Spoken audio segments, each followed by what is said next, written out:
Aloha and welcome. Today I'm going to be covering Flash Rebirth. But first I have to preface this. Click the chapters down below to skip over this. I gotta remember to put chapters in, but skip over this if you don't want to hear my ramble. But I want to put these videos out at a more consistent rate. Overall, at least one per week, which is kind of what I'm doing mostly. But there's a big problem that's just going to get worse as time goes on, and that's the fact that I live in a state where it's dark like a good chunk of the year during this time. And today it's nice, right? I got natural light. I don't even have any of my lights on. It's looks pretty good. But normally, most days around this time of year, it's really dark, and I just didn't think about that. I don't know what I'm gonna do, right? Spend a bunch of money on giant lights. I just spent money on a new camera a while back, and that doesn't work. Doesn't work like it should, let me put it that way. So that's a whole nother thing I got to get into some other day, figure something out. I don't know what to do, right? I have a new camera, as I just mentioned, that I was hoping would be better with all this, would be better with low lighting, but it's not. It's worse than this camera with low lighting. I could do it in the bathroom.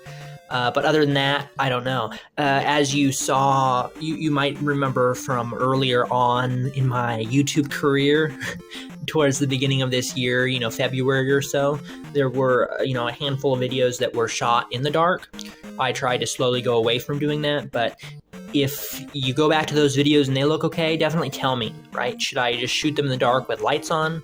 Should I wait until days like this and film a bunch of videos in a row? Should I do it in the bathroom with oversaturated light? I don't know, man. I don't know what you guys think I should do. But here we go. Diving right into it, we have the Flash Rebirth. And I'm a big fan of the New 52 Flash.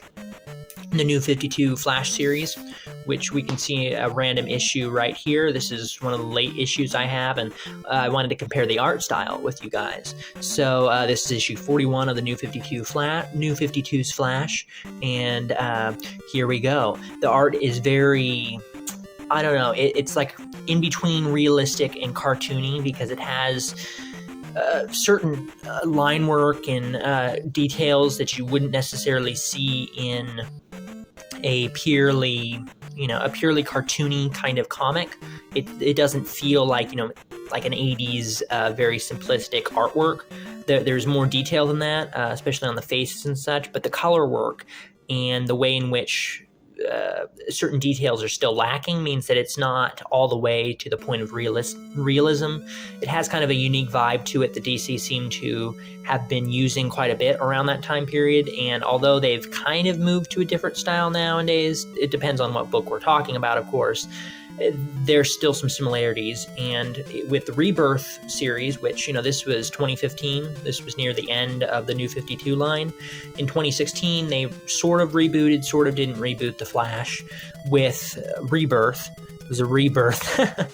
Wasn't a reboot. What was it? It was a rebirth. Yeah, it kind of was. And I have an issue that's open here to compare the art style, and of course the art changes as these series go on because they last so long. They gotta change out artists, but as you can see here, at least from this era, this is a few years after the 2016, right when Rebirth started.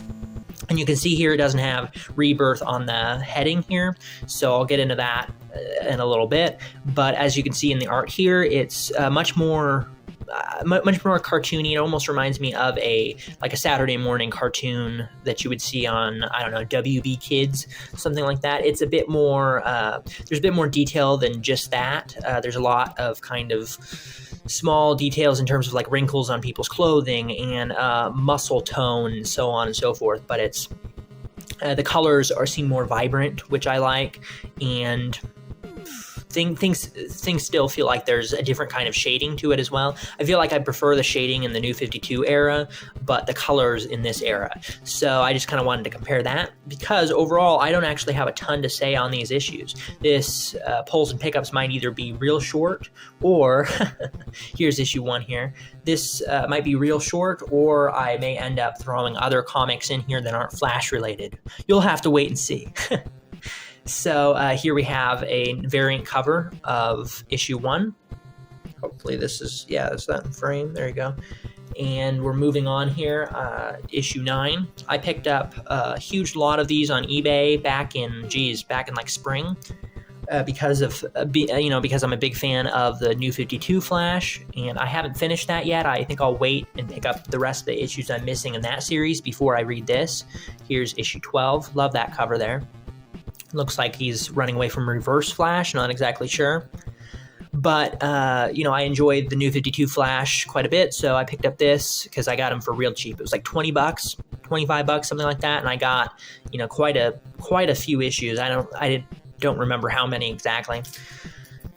Issue 13, and of course I'm missing, quite a number of them, but there's, the gaps aren't too wide once you get into the 20s here, which we'll see. Christmas issue, a fun cover for sure. Then we dive forward to issue 21. It's interesting that there's quite a few variant covers that I picked up in this lot. Which, there's more which I'll show you in a minute here. And this, you can see if you, don't already know, this is during Doomsday Clock. That's what the little button is, signifying the Watchmen logo. It's basically the Watchmen logo, so it's signifying that this is part of the Button saga or whatever, which is a small saga and a grander saga making up Doomsday Clock. So that'll be interesting once I pick up the missing issues there to see exactly how the Flash wraps into all of that. And that whole event kind of explains the continuity between the New 52's Flash and Rebirth and what they kept and what they didn't keep. Because they didn't completely, here's the variant cover of that issue. Or is this the variant cover? I don't know. Anyways, you get the point. Batman on the cover there, that's cool. I love the color work there. Almost reminds me of Green Lantern with the kind of green outline there. What was I saying? Was making sure everything was in frame. But they didn't completely reboot it. It was certain aspects of the continuity from the New 52's Flash were carried over, and certain aspects of other continuities were thrown in, but other elements were retconned. So, this makes sense of it. What was kept and what wasn't kept, I don't know. You're going to have to read it to find out. Here's issue 22. And back then, they used the DC Rebirth header. They used that for a good number of issues, the first few dozen.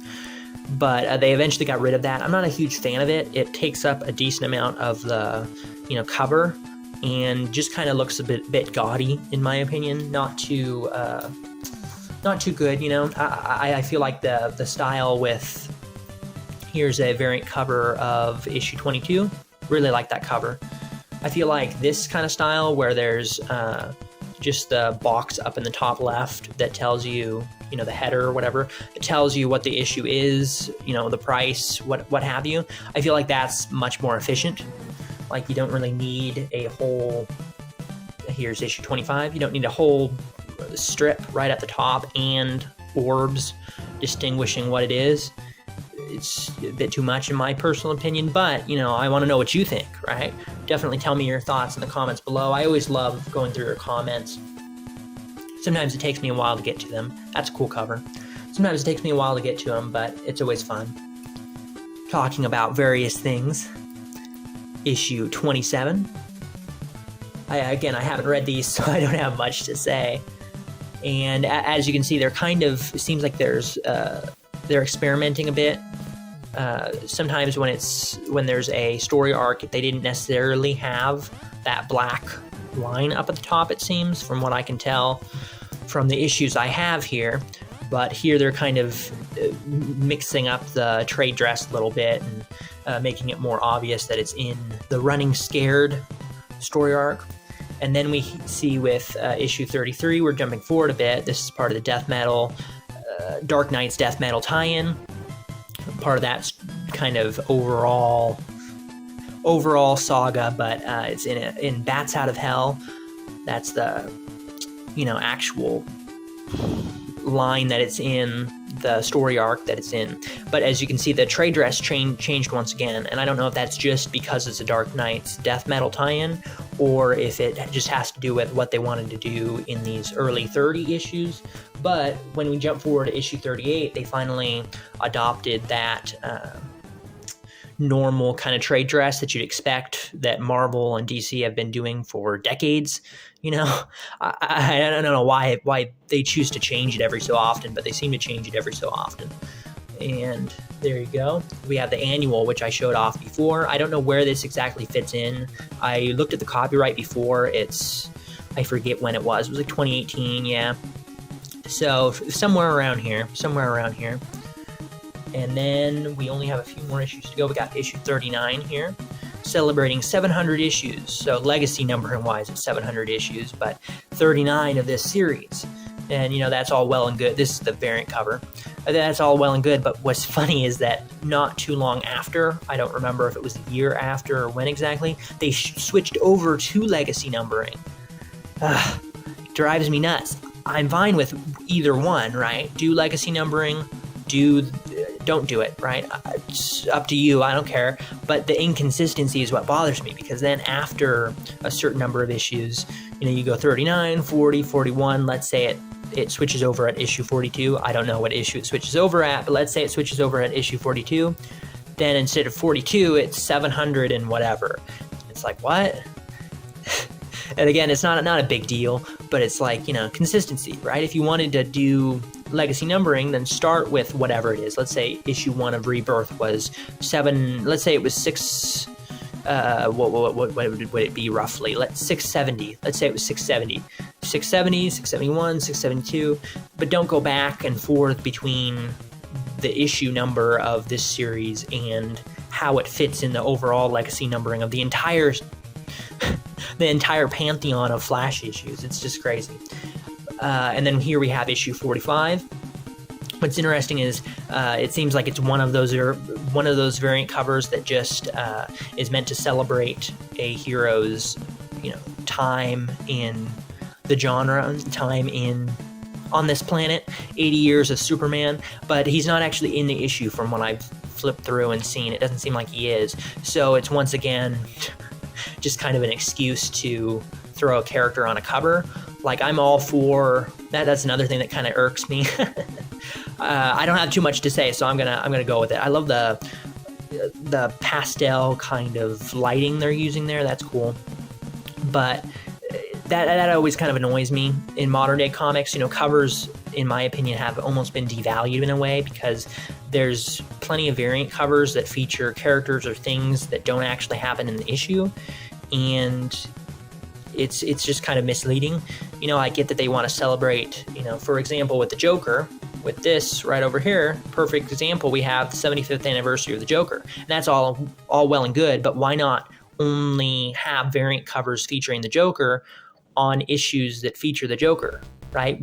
I'd have to imagine it wouldn't be hard to have issues featuring the Joker during his 75th anniversary, and maybe they did have issues with the Joker in it during the 75th anniversary. But if that's the case, then only have the variants for that, right? What's the point of having a variant cover for the Flash that has the Joker on it if the Joker's not in it? I get that it's celebrating the 75th anniversary, but it doesn't really mean anything because the Joker has nothing to do with the series, isn't in the book at all. It's just kind of there.